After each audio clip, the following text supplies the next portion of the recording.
Anxiety feels bad. Nobody's arguing that. Chronic and disordered forms of anxiety tend to feel even worse, and we're not arguing that either. So in the end, anxious people tend to feel bad. But as it turns out, there's an entire subgenre of wellness and mental health culture online that has evolved to help you feel good about feeling bad. This is the digital validation and soothing machine, and we need to talk about it now.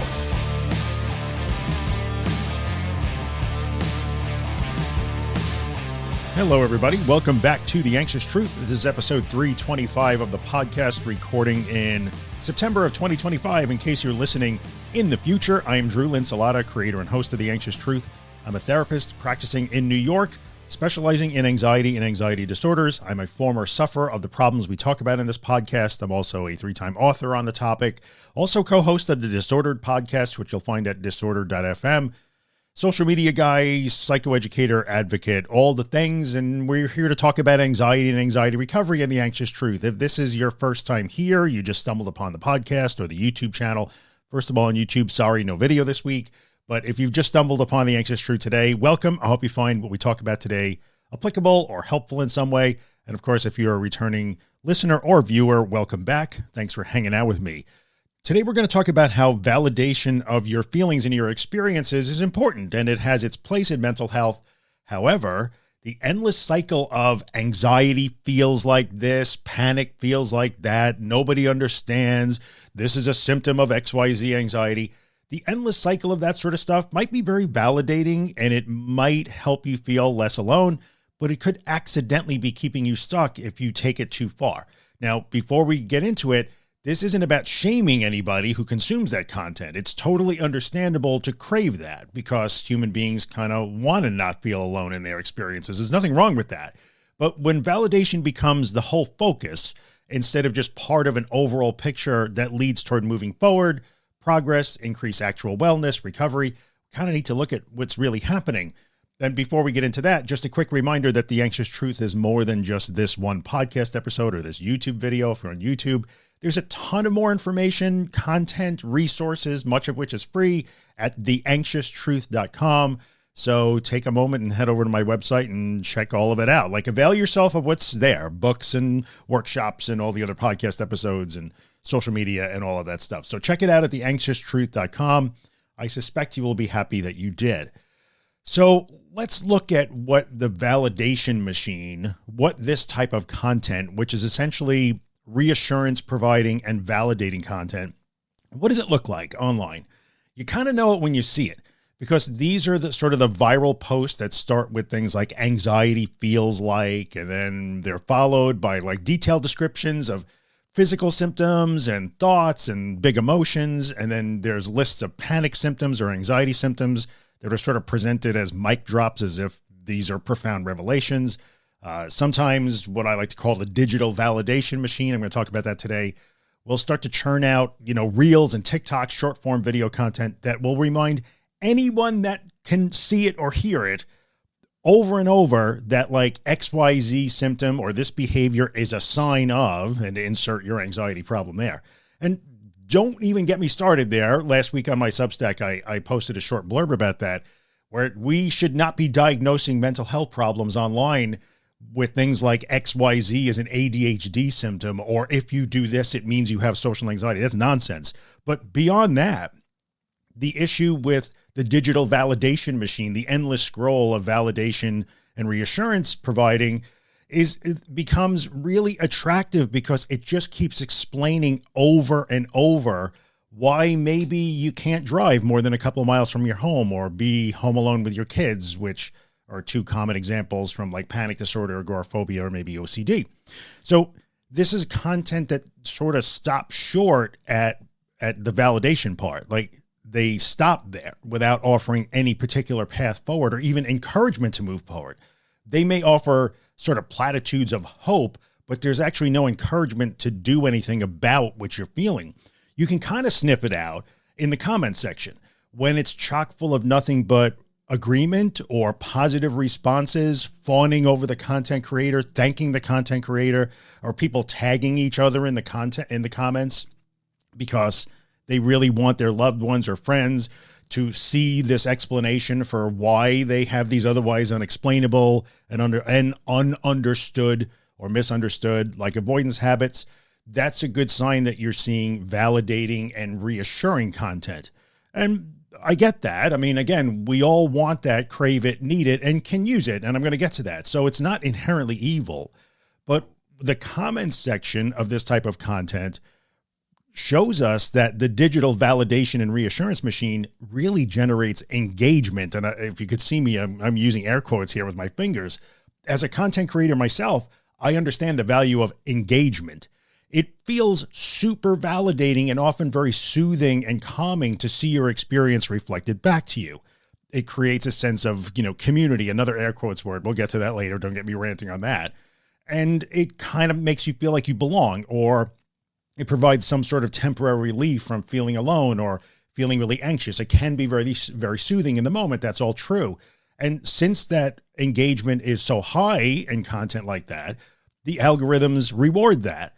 So content creators keep producing it. And then we get more and more, and we wind up in this cycle where the digital validation and reassurance machine is just constantly spinning all the time, and it never stops because the platforms are kind of made for that.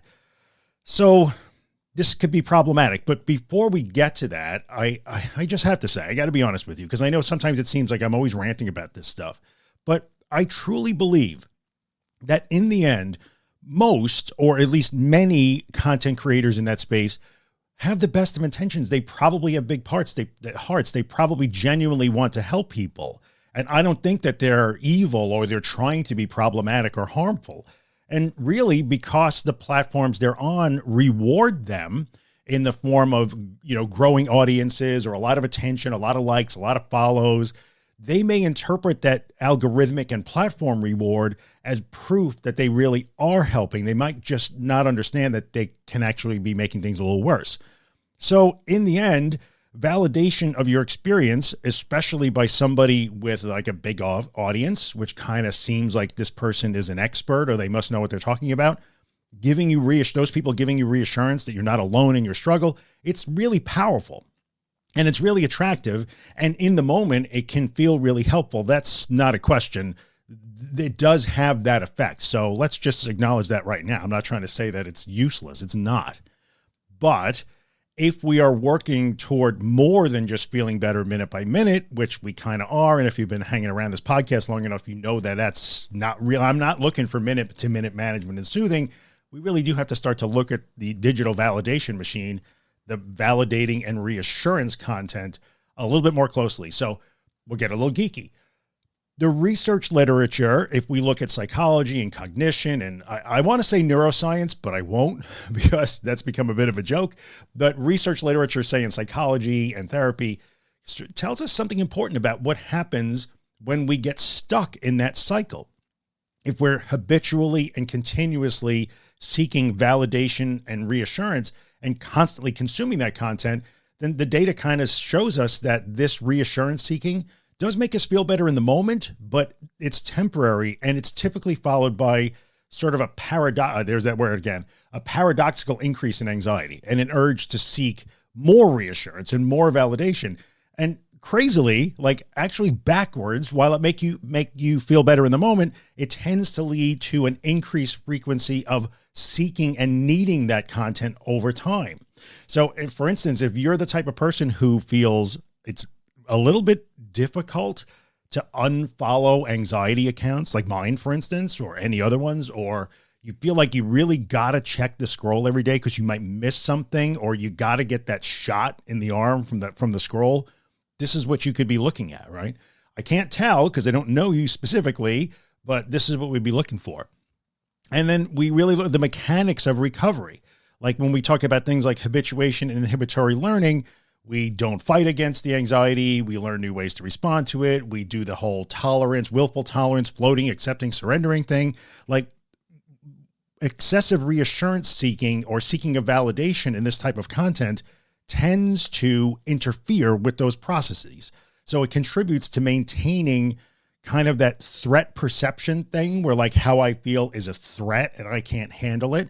So it gets in the way of you understanding that while it feels very threatening or dangerous or overwhelming, that the way out is to learn that you can actually handle it.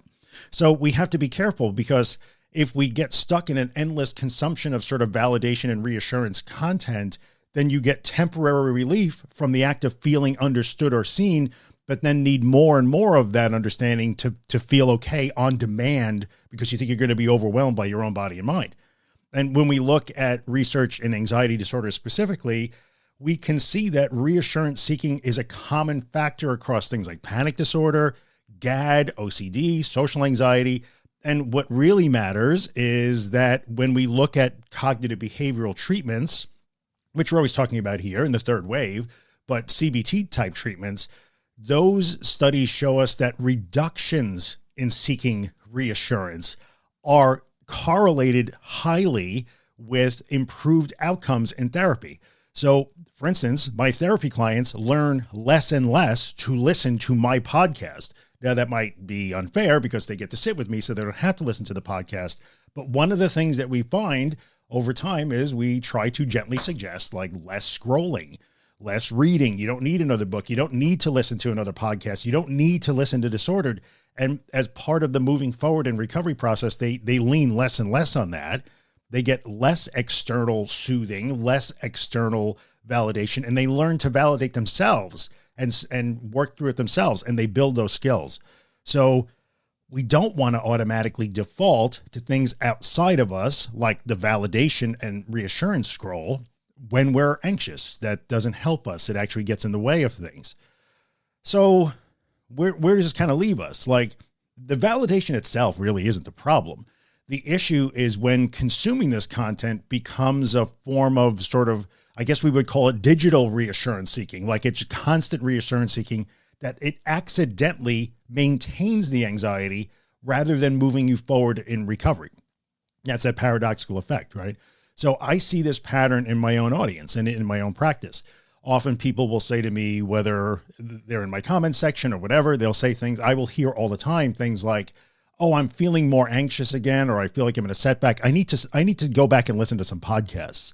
Or other people might say that when they're anxious, they automatically run and put on an episode of my podcast, or Disordered, or maybe Kim Quinlan's podcast, or any anxiety or mental health podcast.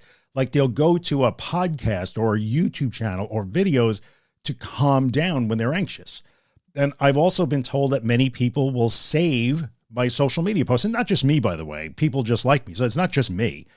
They'll save social media posts that make them feel better in a moment, and then go back and look at them again when they feel challenged, which I get, I do really get. But if people do that with my content, and if you know me enough and you follow on social media, I'm not even producing overly validating or reassuring content. In fact, it's kind of a knock against me that people will levy. Like, I'm not being very validating. I try to be. I'm definitely not being reassuring over and over. I tend to encourage people to do really hard things, like intentionally get triggered. And even my content becomes an automatic sort of go-to in the moment coping tool for a lot of people.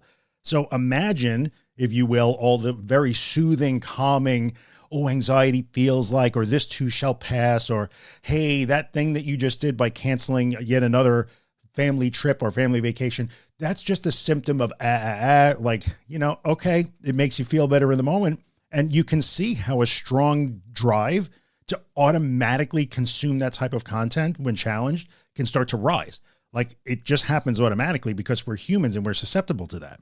So it kind of illustrates how content consumption, especially this sort of digital validation machine that produces a specific type of content, that can become a safety behavior. So if you find yourself automatically turning to external sources like podcasts or videos or the social media scroll for soothing every time you feel uncomfortable or anxious or afraid, you're essentially using that content as a way to avoid actually feeling the anxiety and learning to tolerate it, or surrender, or willfully tolerate, or float through it, whatever words you like. And this includes my own podcast and the social content I create. If you're using any anxiety or wellness or personal development content as an automatic habitual response when you're feeling anxious, you're kind of not really practicing that willful tolerance or that floating, accepting, or surrendering that we're talking about. All right. So while again, I'm not here to tell you that, oh, you're doing it all wrong and you're blowing it. We just have to become a little bit more aware of these things because it can be counterproductive, right? So if we look at safety behaviors, when consuming this sort of validating and reassuring content becomes habitual, it becomes a safety behavior, which means you're using it to get away from or like minimize the impact of your internal experience. I can't handle it. Something bad is going to happen, or I just feel, oh, well, I got away from this. So you use safety behaviors or avoidance behaviors to get out of that instead of working through it. And this is not even a question anymore. One of the reasons why exposure therapy works is that we stop doing the safety behaviors and we learn by inhibiting that safety or avoidance response that we can handle it. And that leads us forward toward recovery. So any active attempt to reduce anxiety in the moment can interfere with that process. And it's not even just habitual content consumption that sort of gets in the way of that process. When we look at studies on social media and overall anxiety and mental health, it shows a consistent pattern. People who are passively consuming social media tend to be increased. We see a correlation there with increased overall anxiety and things like depression. Higher daily social media use is associated with more anxiety symptoms and an increased likelihood of developing an anxiety disorder. And the more you do it, those effects tend to grow stronger. So the more time you have just sort of passively, mindlessly scrolling that stuff, the more vulnerable we become. That's just the data shows us that. So we have to look at it. And if I think about my own personal experience, and I go back many years when I was really, really struggling, 2 times when I was really struggling, I was, dealing with things like panic disorder, agoraphobia, OCD, depression. I was in a very, I would call it like, I was in a validation poor environment. Like there was no social media platforms in my, like post antidepressant era, if you will, when I was struggling then. I mean, YouTube was kind of getting off the ground, but there was no endless scroll. But believe me, I would have loved to be able to consume a bunch of easy to access content in a never ending scroll that just kept telling me over and over how I was feeling and that it was okay to feel that way. Like I kind of really needed that sometimes because I'm also a human being too. But in hindsight, I'm actually happy that I was kind of working on this in the time before the endless scroll, because in the end, it forced me to stand on my own. And as it turns out, I needed that more than I needed, repetitive validation and soothing. So what we really have to look at here is that there's a crucial difference between occasionally seeking support when you need it and automatically turning to the validation and reassurance machine every single time you feel anxious. That's really important. So how is that important? Like, what does that look like? What's the difference? Well, in the end, if we look at some of the research here, we have helpful effects of limited access to that information, right? The key is it has to be sort of intentional and planned rather than just automatic and mindfulness and automatic and mindless. So like helpful validation might look like to reaching out to your therapist or a trusted friend or a loved one when you're struggling so that they can remind you that, yeah, we know you're really uncomfortable right now, but we know you can handle that. Or maybe you do need a little refresher on the mechanics of an anxiety disorder and why avoidance is bad. Why you're experiencing it. That's okay. It's really okay to be reminded sometimes that you're not broken and not alone, even in the endless scroll. If you get it there, that's okay. We just have to practice sort of limited and intentional use of that resource. That's where we get helpful validation and assurance, or we wind up in the continuous validation and reassurance trap of the scroll. So like maybe you want to check in on a few old posts or a couple old podcast episodes because you need a refresher on the material, or you got to remind yourself why it's safe to do scary stuff or face that fear. But when you do it, maybe set a time limit or be aware of the trap that's going to set for you. Like if you get a hit of like soothing when you access the content, even though it didn't teach you anything, notice how that can hook you in. And again, not your fault. You're just human like me and everybody else. The validation trap, which is very enticing and easy to slip into like automatically, is endless, automatic. The consumption becomes a form of compulsion, and it's really easy to fall into that if you're not paying attention. So what's the difference between helpful validation, say, and recovery work? So helpful validation says, hey, this is hard and you're not alone, but Here's how you can practice being with this difficulty. That's helpful validation. The regular validation stops at, yes, this is hard and you're not alone. See the difference? Like, you need that second part. Here's how you can practice being with the difficulty.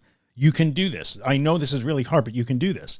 The difference between helpful validation and, or like helpful in the moment validation and recovery focused validation is the movement toward action, right? We don't want to just stay stuck in the reading and like understanding phase. And as far as like community goes, don't get me started on community. We're going to talk about that more, because in the end, community often is just consumption. It's not community at all. So community can be a really overused phrase that content creators use to sort of window dress what's going on. But even as far as community goes, a recovery focused community never forgets that its primary function is cheerleading and encouraging you, right? It's not just validating you and like, hey, let's just sit around and co-ruminate about how hard this is. So understand that as well. There's a difference. This is the difference between like in the moment validation, soothing reassurance, and, recovery focused validation and assurance. It could be tricky and it's nuanced, but you got to be aware of it, right? And in the end, validation and assurance seeking does have its place from time to time, but the context really matters. If you're scrolling without intent, without a plan, you're just passively consuming again and again and again. And the decrease in your in the moment discomfort fuels more mindless scrolling. You're likely to experience increased anxiety and things like depressive symptoms or low mood over time. But when it's active, which means you're intentional about it, maybe you set a time limit, maybe you're actually looking for something specific instead of just seeing what it throws at you, we have different outcomes. We have more positive outcomes. Sorry, guys, there's clearly a fire truck or something going on outside. So in the end, the research tells us that how you consume this content matters as much as what content you're consuming. It's not, validating content is not automatically evil, but how are you consuming it? Are you passively scrolling through endless posts like that? Or are you being a little bit more active because you're intentional with it? You're looking for specific things. You have a specific goal and you're time limiting. And are you leaning toward, like, I can't just stop at the part where somebody tells me this is hard. I got to look for some encouragement to move through the hard, right? That's important. We got to do that. So we've kind of talked a little bit about how this interferes with recovery. When we go directly to, I need to be validated and soothed and reassured automatically whenever I feel bad, it can increase your focus on your internal state. It can accidentally affirm the belief that how you feel is always the most important thing and must be tended to. It can increase your hypervigilance because you're constantly focusing your attention on your internal state. And it gets in the way of actually moving forward, doing the experiential learning, the hard things, that's sort of the facing, the floating, the tolerating, the exposure type stuff. But I think maybe one of the most insidious and sneaky ways that this habit can hinder recovery is that it creates the illusion that you're working on recovery, when really all this is just describing your anxiety again and again and again, and just feeling better momentarily again and again and again. So constantly consuming, validating, and reassuring content that never moves to the next stage, which is the action, can look like you're doing recovery, but you're not. And again, not your fault. It would be easy to fall into that. Just see if you could become a little bit more aware, right? Really important, really, really, really important. We got to be careful about chronic validation and assurance seeking, because it really can get in the way of things and it can actually make you feel worse. So not only is it going to keep you stuck by interfering with recovery, it can actually make you feel worse. So that's not, we don't want to go that way, right? So what are we looking for? Like red flags in anxiety, mental health, wellness content. What are we looking for? We're looking for sort of specific patterns that might accidentally, again, I'm not saying that the content creators are evil or trying to trap you. I think they probably have the best of intention, but we have to be careful about certain things. Look for content that implies that you need to somehow understand your anxiety before you can recover from it, because that's not true. That's actually not true. Now, yes, people like me, anxiety specialists, often wind up at odds with our colleagues who are not anxiety specialists because they cling to that root cause thing. But validating and soothing and reassuring content often implies that more understanding of why you feel that way is a key to not feeling that way. It's part of it, but you do not need full, perfect understanding of why you got triggered to move forward. We also have to be careful about posts that suggest that anxiety has some sort of deep hidden meanings or messages that you have to uncover before healing can occur.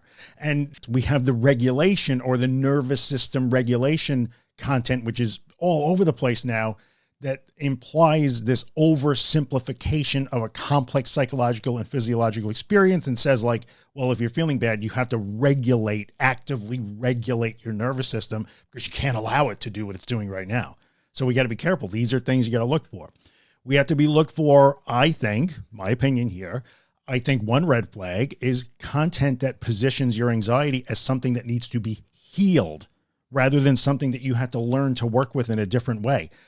I know I'm always like going on and on about healing. And when we record Disorder, Josh laughs at me and rolls his eyes because he recognizes my rants. But the reason why I don't use the word healing is because I think it's misleading. So healing content, which tends to be validating and reassuring content, which makes it really popular, it tells you that like, no, you have to heal.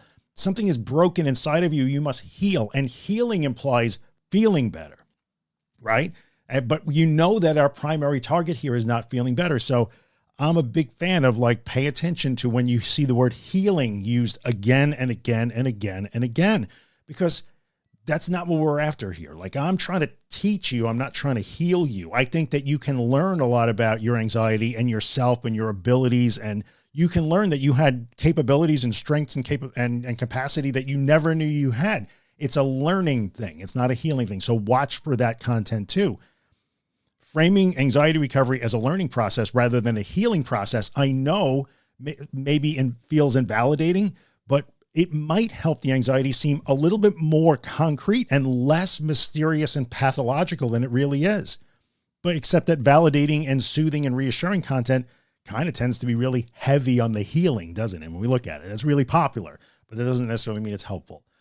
So where are we? 27 minutes. That's a little too long. I wanted to wrap it up early. I never wrap. Why do I even say that? You guys got to be rolling your eyes at me at this point. What would we look to do? We would look at, kind of trying to establish some guidelines for ourselves and how we consume this sort of content. We care about the distinction between strategic, sort of limited engagement and just chronic automatic consumption. So ask yourself, am I consuming content that is helping me learn something new and do something new or different? Or is it just telling me how I feel, which is nice, but is that where it stops? Are you looking for content that includes suggestions for practical next steps rather than just stopping at the description of your symptoms and your thoughts and your emotions? Are you seeing encouraging content that recognizes that you got a hard job in front of you, but encourages you to do that job? Like if that's not there and therefore the content is a little bit easier and gentler to consume, we just want to look for that. Like look for the stuff that encourages you, that empowers you, that reminds you that you're capable. Look for the stuff that doesn't just stop at telling you how you feel yet again. And notice when you're kind of scrolling as a form of compulsion. Are you instantly picking up the phone to go to Instagram or TikTok or YouTube or your podcast app when you feel uncomfortable? Or are you intentionally and for a specific reason looking for some specific support and guidance in the scroll or in a podcast or on YouTube? Is it automatic or is it a little bit more measured and mindful in characterization? The timing and intention behind your consumption of online content related to anxiety and wellness matters a whole lot more than you think it might.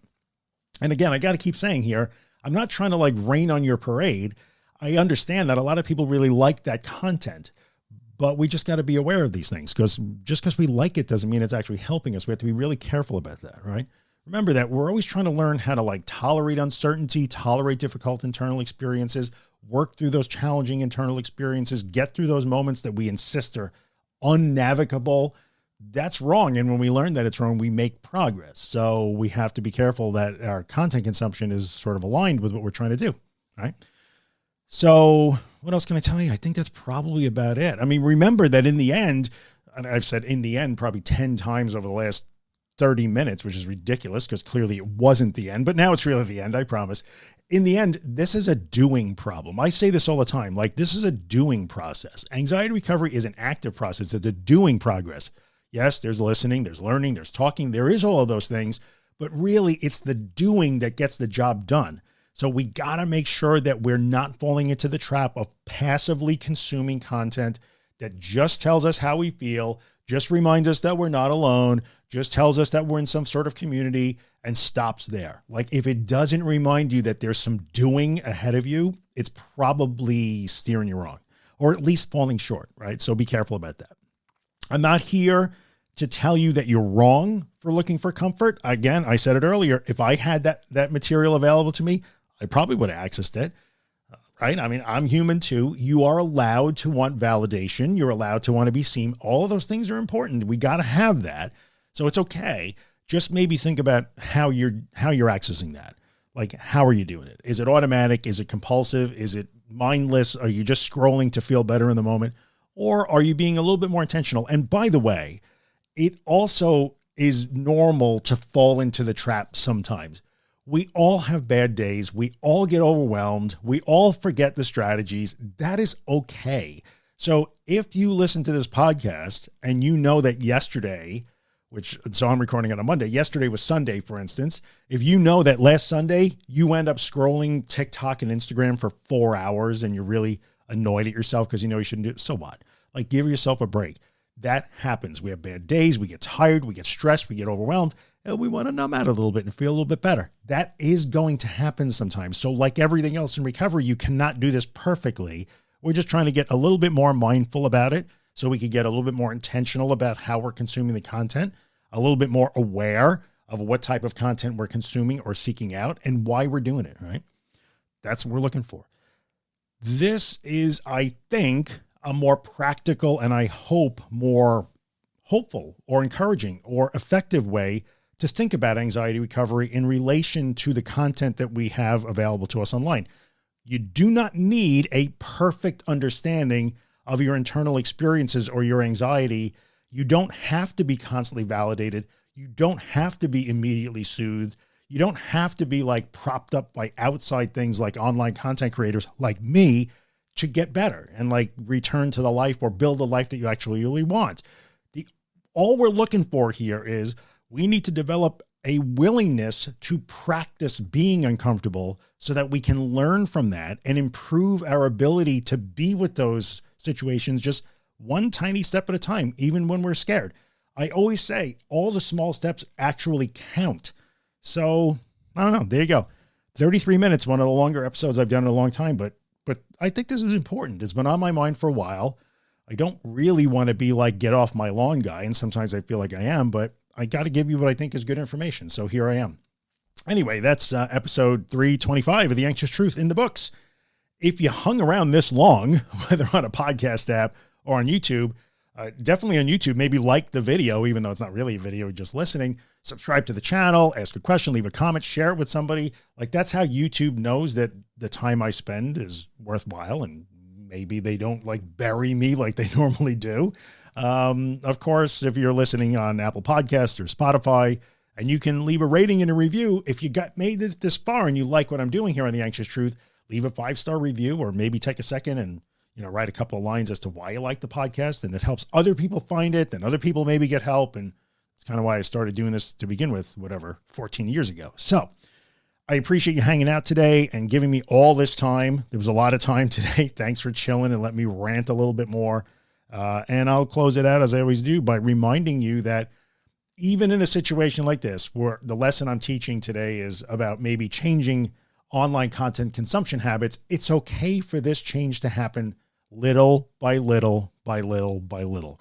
Not telling you got to go out and torch your Instagram feed today, but just think about it a little bit more. Because like everything else in this process, every time you experiment with something different and you learn from that experience, you are winning. Just be patient, be kind to yourself while you do it. Keep going, be persistent, understand that it's going to take some time. and you can get there. If I didn't think you could get there, I wouldn't be doing this. Thanks for listening. I'll be back in 2 weeks with another topic, whatever that happens to be. Take care of yourself.